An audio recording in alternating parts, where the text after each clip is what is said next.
Salut à tous, on se retrouve pour une vidéo spécialement consacrée à la défaite piteuse du Barça face au Shakhtar. Je n'ai pas les mots, mais bon, on va essayer de commencer en parlant de la compo dans un premier temps, où on voit que Xavi a voulu faire tourner, et en soi c'est plutôt cohérent. Le Barça a enchaîné beaucoup de matchs, là il fallait faire reposer quelques joueurs, et donc ça a été fait.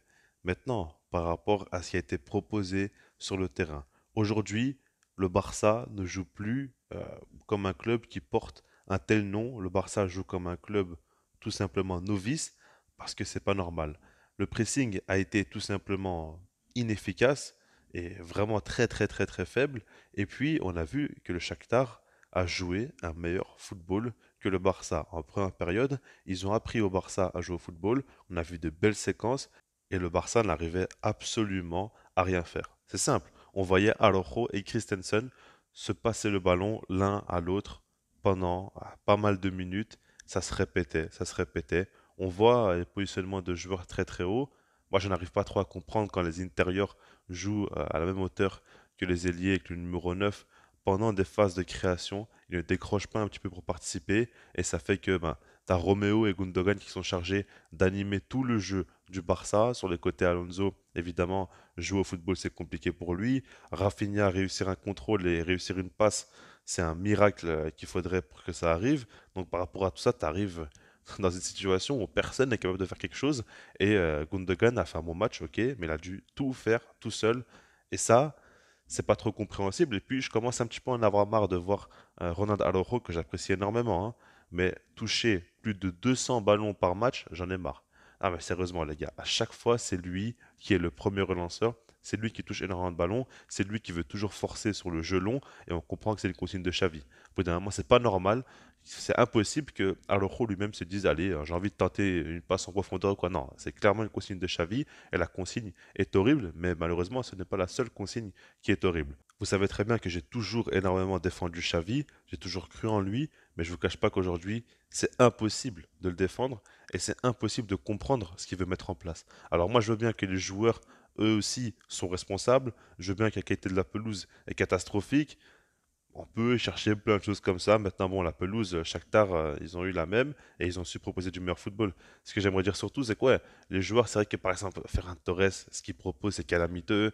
Rafinha, vraiment, il nous sort un match clownesque. Mais pour moi, c'est digne d'un joueur de Division 3 et encore, je suis gentil parce que là, ce qu'il fait sur ce match, c'est pas possible de perdre autant de ballons, d'être aussi bête, de jouer autant à contre-temps. C'est vraiment ridicule.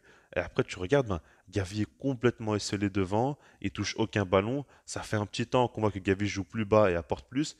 Bah, Xavi va le mettre plus haut dans un match comme ça et le perdre tout simplement. Et à chaque fois, il tue la confiance des joueurs. Donc, il est aussi responsable du fait que les joueurs ne sont pas en bonne forme parce qu'à chaque fois, il tue leur confiance. Faire un Torres monter en puissance, commence à avoir de plus en plus de temps de jeu et montrer de belles choses. Puis d'un coup, il l'enchaîne sur le banc, il ne fait plus trop jouer ou bien il le varie à plusieurs positionnements, il le fait un petit peu perdre.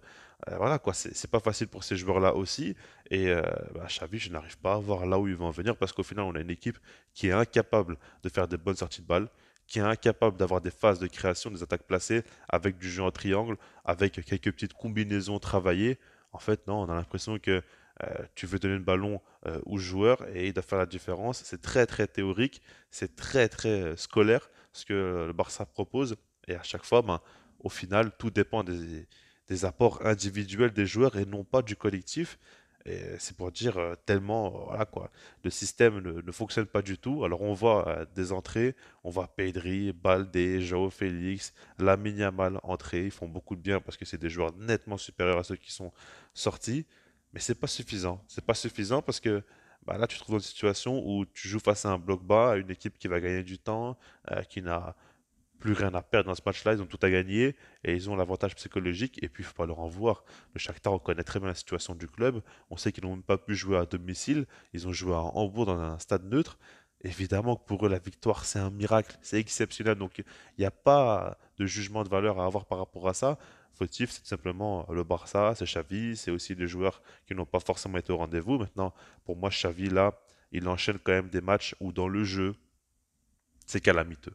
C'est catastrophique et on n'en peut plus de voir ça. On n'en peut plus de voir le Barça ne plus du tout jouer au football, être une équipe aussi chiante à regarder. Je suis un très très très grand fan du Barça. Depuis 2017, je fais des vidéos sur la chaîne, je fais énormément de débriefs, etc. Je regarde tous les matchs du Barça, mais là, j'en peux plus. Là, franchement, c'est l'une des premières fois où c'est devenu une corvée pour moi de regarder les matchs du Barça. Alors oui, Ronald Koeman, c'était pire, Quique Setién, c'était pire, et pourtant, il y avait Lionel Messi sur le terrain et on n'en pouvait plus. Mais là, les gars, c'est chaud aussi, hein. C'est pas forcément pire comme je le dis, mais c'est chaud. Honnêtement, c'est chaud parce que il se passe absolument rien. Le club joue en étant totalement vide et on voit à chaque fois que Xavi est dans l'attente. Les joueurs aussi ne font pas de révolte parce que chacun a sa zone à respecter, chacun ne doit pas trop bouger, etc. Au bout d'un moment, on n'en peut plus. Quand tu vois la qualité de l'effectif, tu comprends que c'est pas du tout exploité et que là, c'est très très très énervant. Surtout que les résultats, il fait très très mal parce qu'en soi, le Barça aurait dû se qualifier pour les huitièmes de finale avec seulement un match nul. Là, ils ont perdu carrément, donc il n'y a pas de qualification. Porto pourrait en tout cas revenir au même nombre de points que le Barça, donc la première place n'est pas assurée. Et ne pas finir premier de ce groupe après trois victoires consécutives, ce serait encore une fois une faute professionnelle du Barça en Ligue des Champions. Et honnêtement, ça ne m'étonnerait même plus. Là, aujourd'hui, je n'ai plus aucun espoir pour cette équipe, que ce soit en Liga, en Coupe du Roi, en Super Coupe, que ce soit en Ligue des Champions, évidemment, il ne faut pas avoir d'espoir sur cette équipe-là, mais voilà, c'est désespérant. Et en dehors des résultats, etc., c'est surtout une question de quand on regarde le Barça, on a envie de voir du beau football, on a envie de voir des joueurs s'épanouir sur un terrain, et ce n'est même plus le cas. Donc, on n'y trouve plus rien, hein. Même, voilà quoi, il y a les résultats qui sont pas non plus encore catastrophiques, mais c'est sûr qu'on se dirige tout droit vers une saison calamiteuse si ça continue comme ça. Donc on va voir comment ça va évoluer, on va pas non plus être trop trop défaitiste et négatif, mais évidemment que c'est compliqué. Quand tu vois un tel match, t'as pas envie d'espérer quoi que ce soit de positif, et au contraire, tu as envie tout simplement de lâcher l'affaire, hein, et de te dire que c'est le Barça, quoi. Comme d'habitude, ils nous déçoivent, ils nous dégoûtent et on attend que Pedri et De Jong vont éliminer le jeu du Barça. On en revient à ça alors que l'effectif est quand même très très sérieux. Mais bon, je vous laisse là-dessus et puis sinon moi je vous dis peace.